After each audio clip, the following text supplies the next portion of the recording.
As trade unions, we are rightly at the front of promoting rights for all, but we must never forget that progress is not permanent and rights can be reversed.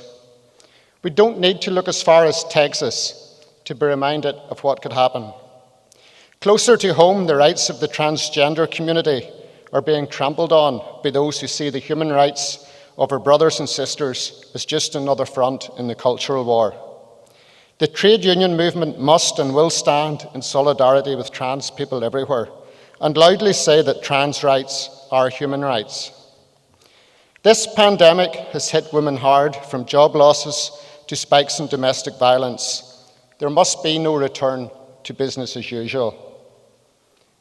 As Congress and affiliates, let us go from this conference with a renewed commitment to improving the diversity of our leadership structures at all levels, so that they reflect the full diversity of our memberships. Comrades, I urge you to support the motion.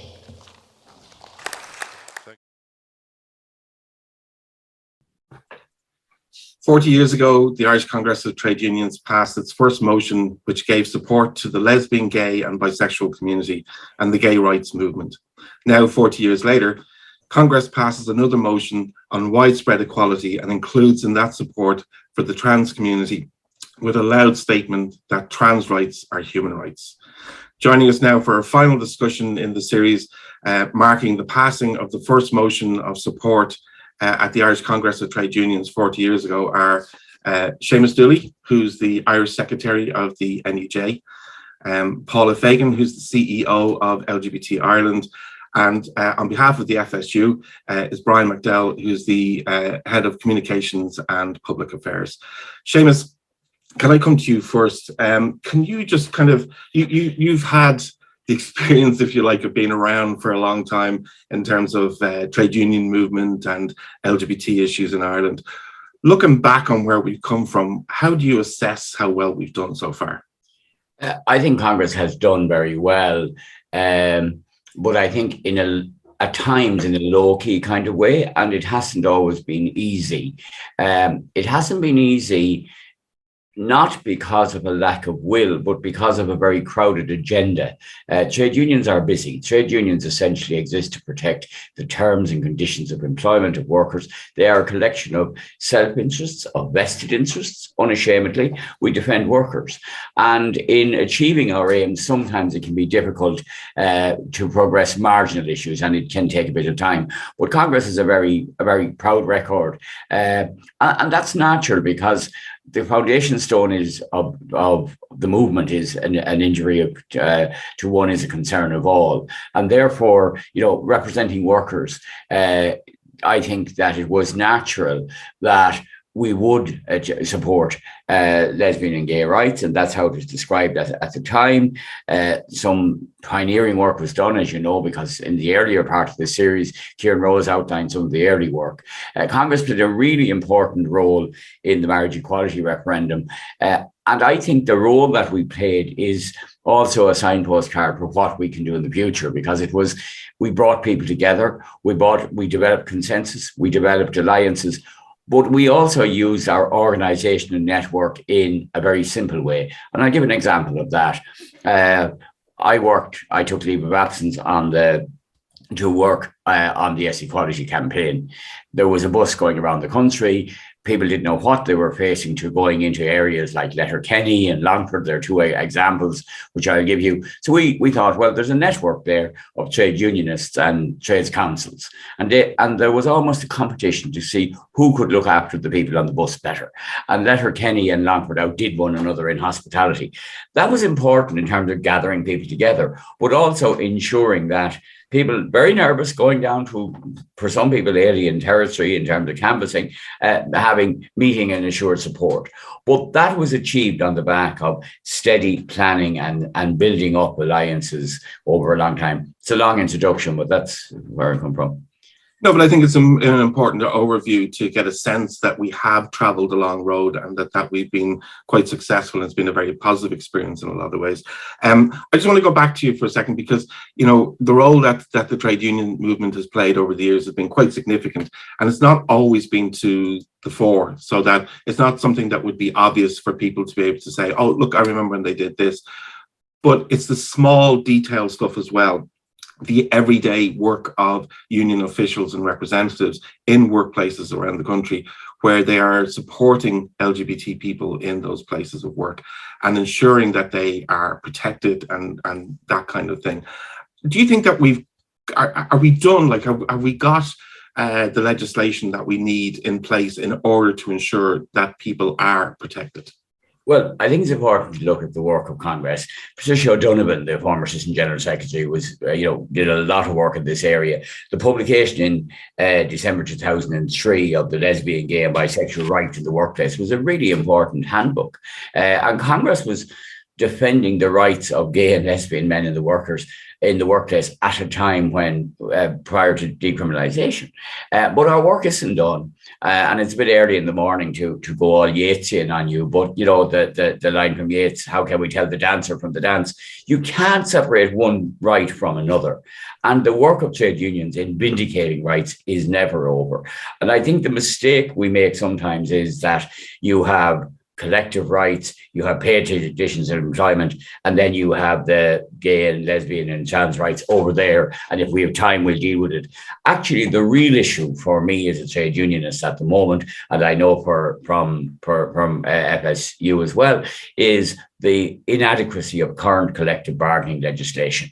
So one of the things that drives me mad is I turn up at Pride and I see a degree of pinkwashing, which is extraordinary.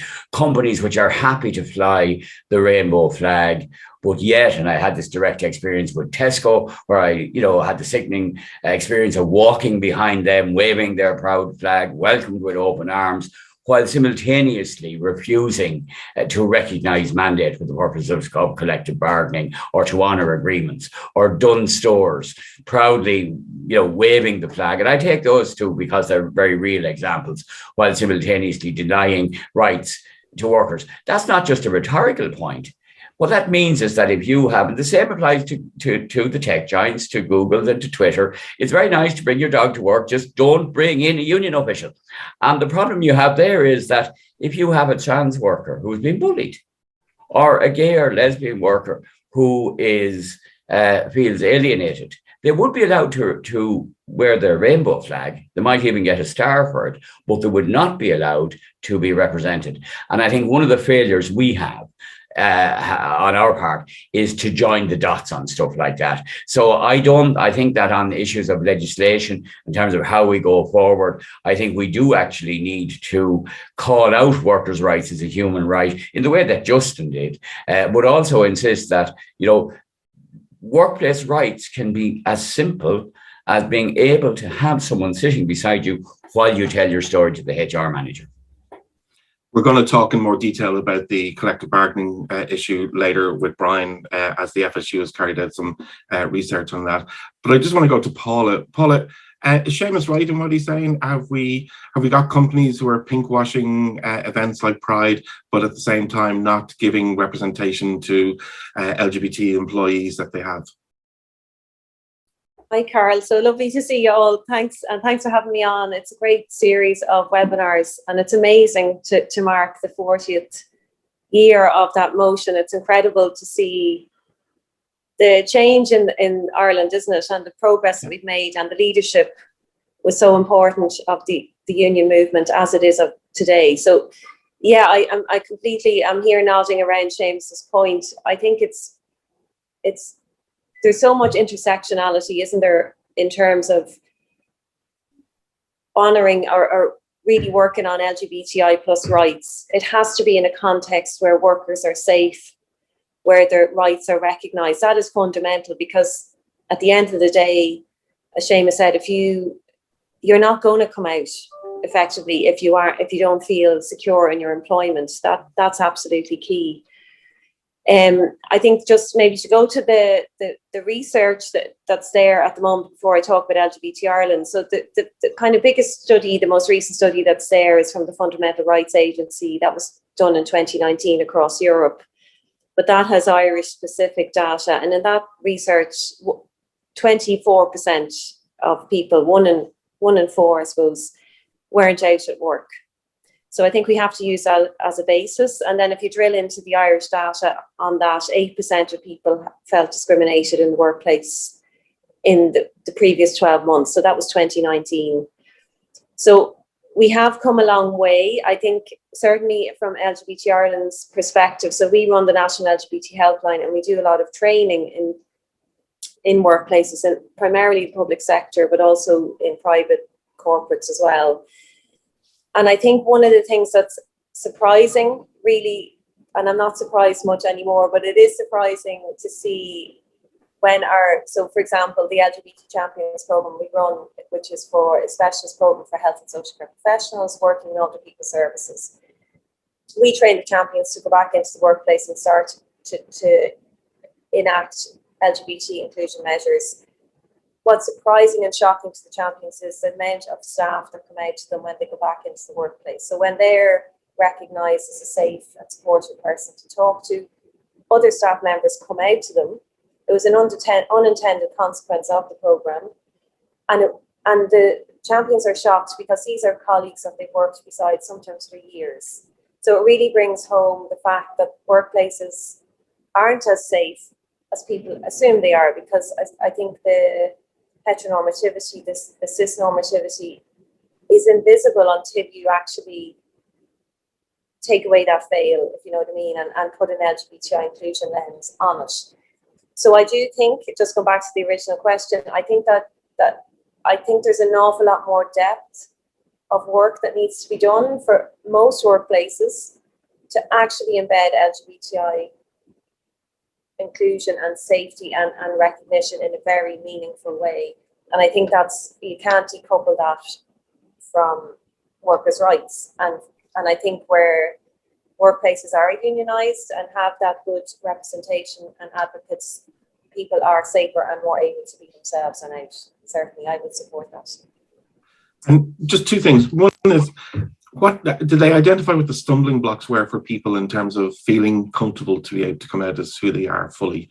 And the second thing I just ask you, if you might also just give an indication, if you have any thoughts on it, what role you think there is for unions in terms of on the ground education and awareness within the workplace?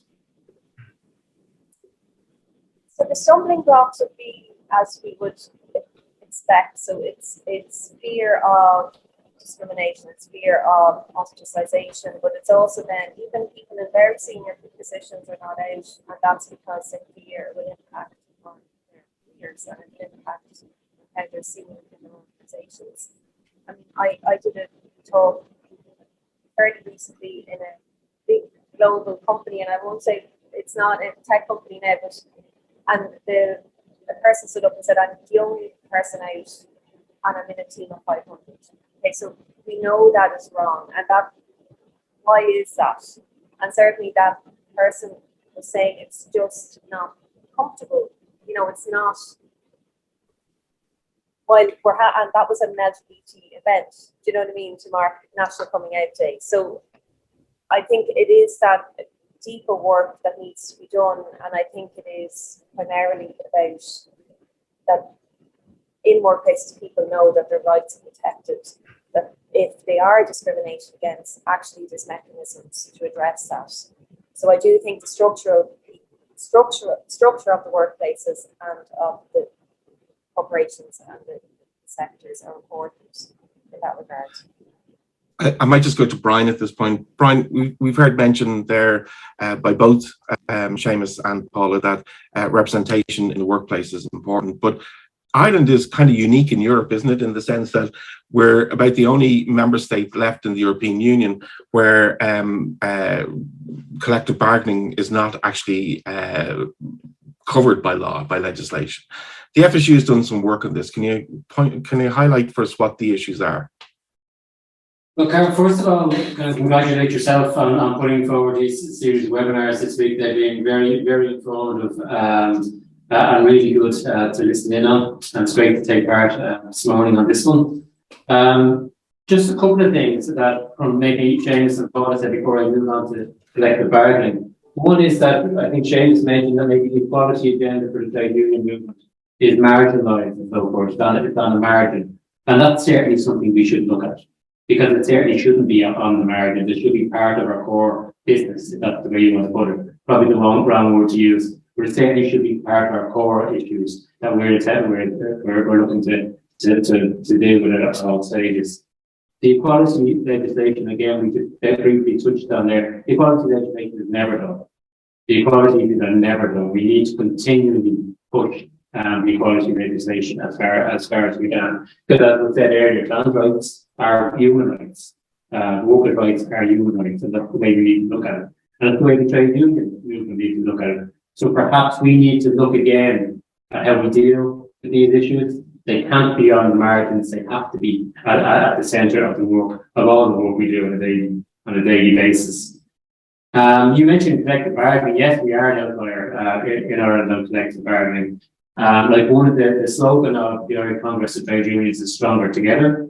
The slogan of the Financial Services Union and a number of other unions is stronger together. And we are, as a union voice, it's great that members, union members, workers know that the union movement is behind them, that there's the collective voice there to support them. But the one thing that we are missing in this country is collective bargaining. China's touched on Tesco's and other businesses that can go on Friday and can march behind the banner. We need businesses to move to, and we need government to legislate for collective bargaining, which will give that protection to workers, which ensures that companies are not just represent, not just pay lip service to trade unions, that they have to deal with trade unions, that we're able to represent our workers, we're able to protect the workers in every area. So that's something that we need. It's something the trade union movement to be united behind. It's a campaign, I think, that with the union movement and I think to, in particular, need to lead. And I know the Financial Services Union will certainly support that. We did do some Ireland Thinks, an independent polling company, did some polling before our last conference on it. And as over 70% supports collective bargaining in this country. This is a campaign that can be won. It's one that should be run because I think actually spreading that message throughout communities would be a good thing for the union movement as well, in growing the union movement. As I said, stronger together, people need to know that the union movement as a collective are behind them. They need to know that the equality legislation, equality matters, and that that is at the core, as I said earlier, at the centre of what we do on a daily basis. James, just coming back to you, Brian's mentioned the issue of the slogan "Stronger Together." We know that in order to get campaigns to be successful, there needs to be momentum, and momentum is often pushed by having people being part of that. The joining a union like that doesn't seem to be necessarily a popular thing in this country anymore. So, what's the stumbling block, do you think, for people? Why are people not joining unions to have that representation? I think how long do you have? The reality is that, equality is part of the agenda. We just, I think, are being very bad at pushing it frequently. And going back to the marriage equality referendum, it is a fact that the secretary, current general secretary, who is, openly, talks very proudly about her involvement in parish choirs in Wicklow. She canvassed 3 choirs for a yes vote. That's practical. That's equality in practice. I think that, trade unions, there are many people who are quite happy to be free travellers on the bus, to benefit from collective bargaining where it exists. That's one problem. But the other problem is you have a right to be a member of a union, but you do not have a right to collective bargaining. So to explain to someone the value of membership, which, in that context legally, has all the value of a eunuch in a brothel, bluntly. So explaining to someone, we can do things for you, the law is a very real barrier. Now there are, you have the right to be accompanied. So actually that is a stumbling block. But also, we have failed, I think, as a movement. We have tried, but we have failed to capitalize on the desire for social solidarity. So when we talk about companies getting away with, waving the flag while denying rights, we don't always challenge that. We don't always, for instance, one of the things that strikes me is that companies talk about corporate social responsibility, but recognition of trade unions is not perceived as being part of that corporate social responsibility. I also think that this is, it's not it is a national issue in terms of collective bargaining, but we need also to broaden our horizons in terms of our involvement in the ILO and indeed in the UN, because this is an issue of human rights in the context of international conventions as well. Seamus, I know that you, outside of your trade union work, also support internationally trade union activists around the world, and that you've been very good in terms of identifying issues for trade unions working internationally. Is there a role for us? Like I know also, from work that's been done by frontline defenders, that there's a crossover quite often between trade union activists and the LGBT activists in communities and places where they're in serious danger of losing their lives. Is there a role for both the trade union movement and the LGBT community in Ireland in supporting our international comrades? Yeah, once I lower my blood pressure with the mention of frontline defenders, because I have huge respect for frontline defenders. I attended functions where the chair of frontline defenders has presented awards to trade union activists. But Dennis O'Brien doesn't recognise trade unions in Ireland, and there's no irony there at all. So again, there's a recurring theme here.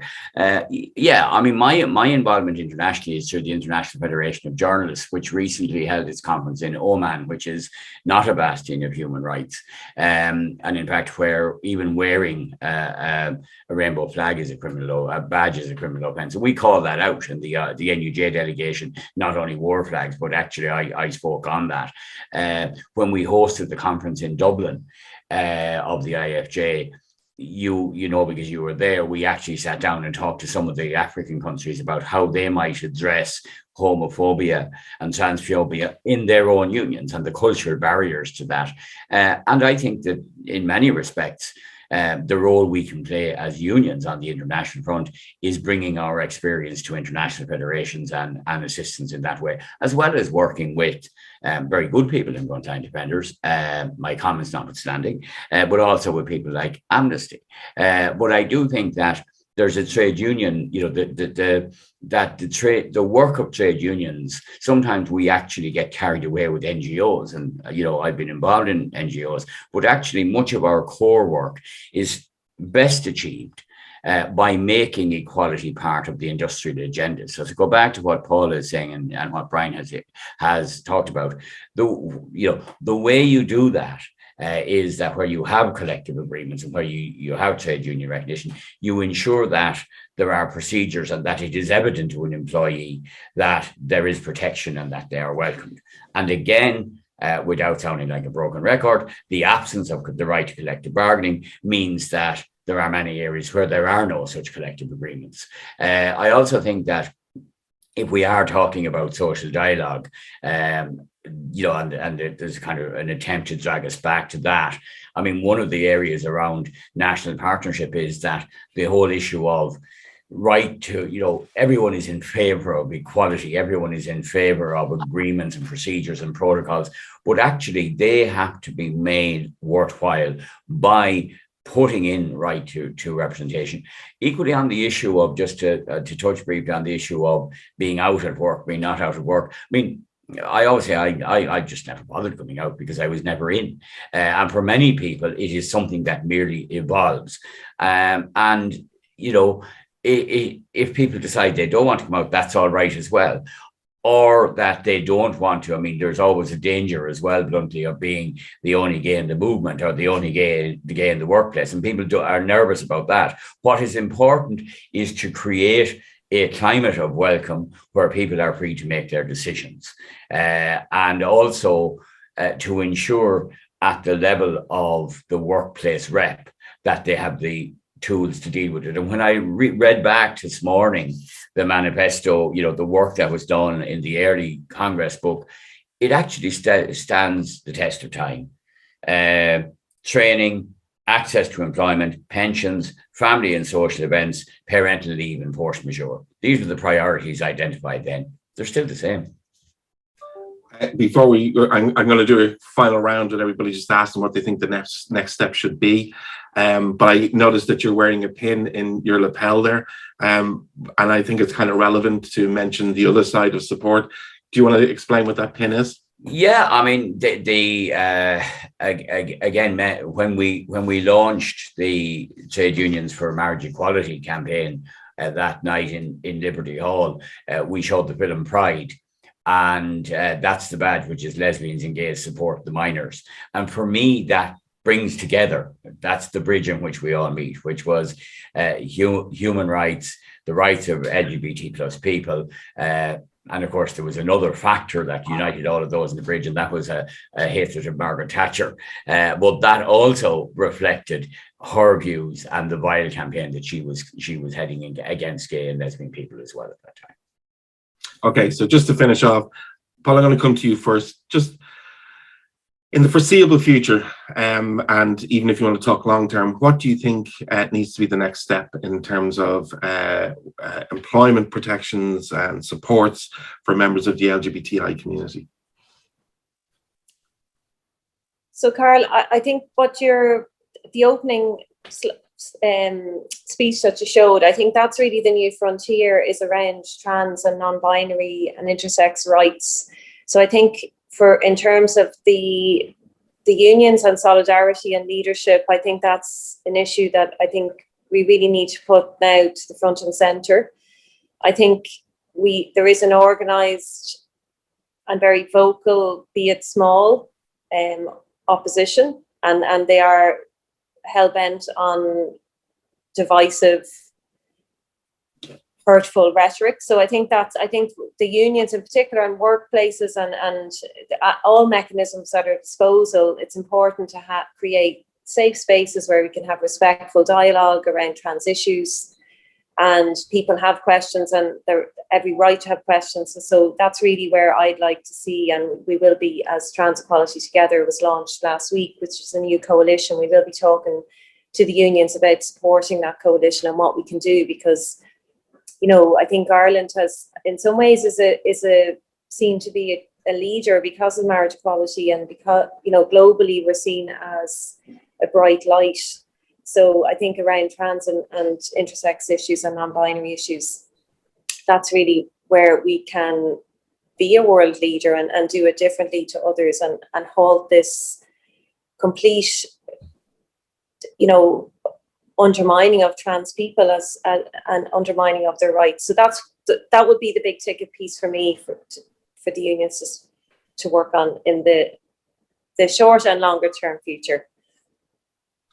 Brian, maybe I could come to you and just you may just have a few points that you want to add there in terms of where we might be going. Sure. Look, I think listening from Seamus and Paula, like one thing I think we need to do as union movements is to have constant training and education programs for our staff, to give them the information so they can go out, so they're armed to that information when they go out into the workplace. And I obviously think collective bargaining is the big issue. That going back to the stronger together slogan, that people know that we're together, we're united in looking to protect their rights in the workplace. And I think that's a campaign that union movements needs to run, and needs to run and combined with as many NGOs as we can and the wider community, to ensure that people are allowed that representation, and that people and companies like we have KBC in the finance sector who don't recognise trade unions.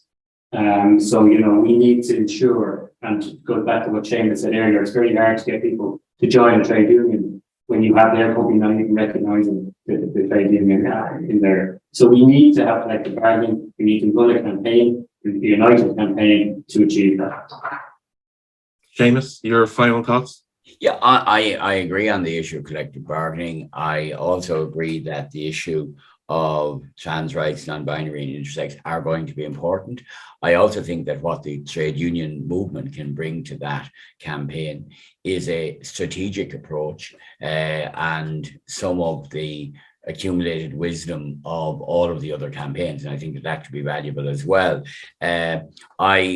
Bluntly, I was very glad I was out of the country last week, and I hope that is a bump in the road in relation to Liveline, and indeed in relation to the response to that, because I think that we will get nowhere on this issue if everyone on both sides of an argument decide that the way to address is a knee-jerk reaction. And I know, Paula, we don't have time to talk about it. We will talk about it again. But I actually think that what is needed is a very strategic approach which recognizes that the reason we achieved progress so far is we addressed in a respectful manner each other. And until we did that, we didn't get anywhere. And I think there was there's a distinct need now to understand that there is misinformation and information, really, really bad information, including, what has happened over the last 5 years and legislation that already exists. So we need to destroy many of the myths which have led to the fears, which are being exploited by people. There is a far-right agenda. There is a far-right agenda in Europe. I think it's a small group in Ireland, but it can't be separated from the anti-vax stuff, from what's going on in Russia, what we've experienced in many parts of the country. Noticed last week in Turkey, where a gay student parade was tear gassed. All of that is part of an international environment. So I think, again, in looking at it, we need to call it out for what it is, but we need to do that in a manner which recognizes that some people actually need information and hopefully will respond to that information. Well, can I thank each of you very much for your time coming on here to talk about this issue and for helping to finish out the series that we've run.